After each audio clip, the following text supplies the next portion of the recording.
My funeral. Today is the day of my funeral. With a small backpack slung over my shoulder, I walked slowly toward the hollow structure. Behind me, my beloved wife, children, and grandchildren followed, weeping.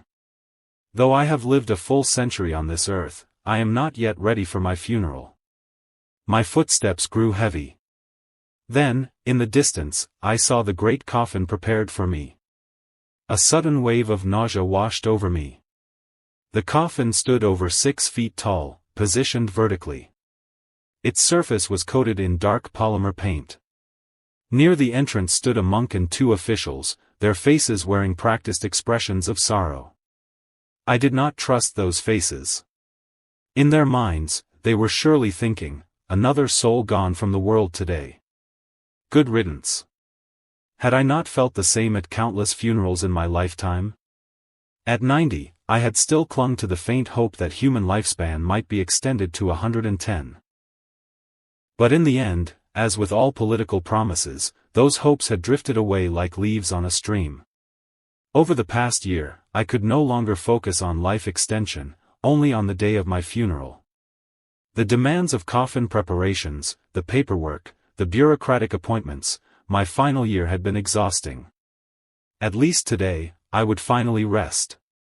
Some people choose their preferred planets and request that their coffins be launched toward them. But no one truly knows if those wishes are honored.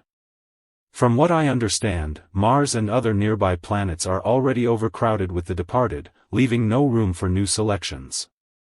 As for planets in other star systems, they are too distant, and there's no guarantee of arrival. The universe, after all, does not follow a straight line. Even a laborer like me understands that. Mr. Mark Stevens. The official's voice snapped me out of my thoughts. We had reached the coffin. Yes. I am Mark Stevens. The monk, draped in robes, stepped forward and muttered incantations while sprinkling holy water on my forehead. Mr. Mark Stevens, you have 5 minutes to say goodbye to your family. I turned and bid them a hollow farewell.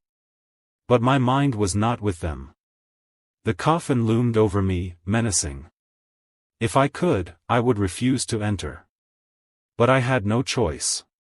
Refusal would mean being sent to the eternal prison, where inmates are stacked like loaves of bread. Once inside, escape is impossible. The government cannot afford proper funerals for prisoners. Rumor has it that a bill has even been proposed to grind them into fuel. What happens to their souls then?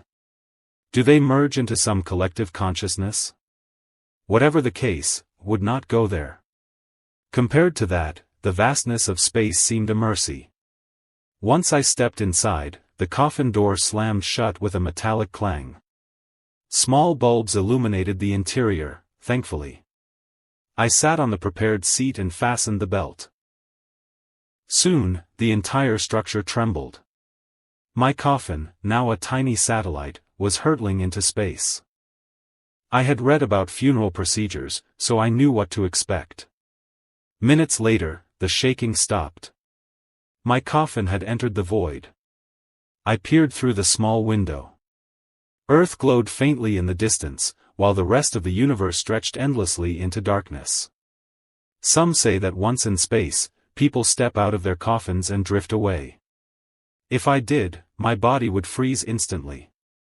But within seconds, my DNA would adapt, altering my physiology to survive in the vacuum. My frozen flesh would thaw, and I would become an eternal wanderer of the cosmos. But I would never abandon my coffin. There was a reason. Though our DNA allows us to survive in any environment, one thing remains uncertain: black holes. Unlike others, I had not requested a specific planet. Instead, I had asked for a system to detect black holes. If one lay directly in my path, I would have to kick off from the coffin to alter my trajectory. That was why I still needed it. An hour passed. Boredom crept in, then fear. Only an hour had gone by. How much longer would I be trapped here? I opened my backpack. Inside were a few books. I flipped through one of Shakespeare's plays, the scene where Romeo and Juliet die. On the day of my funeral, I found myself longing fiercely for death.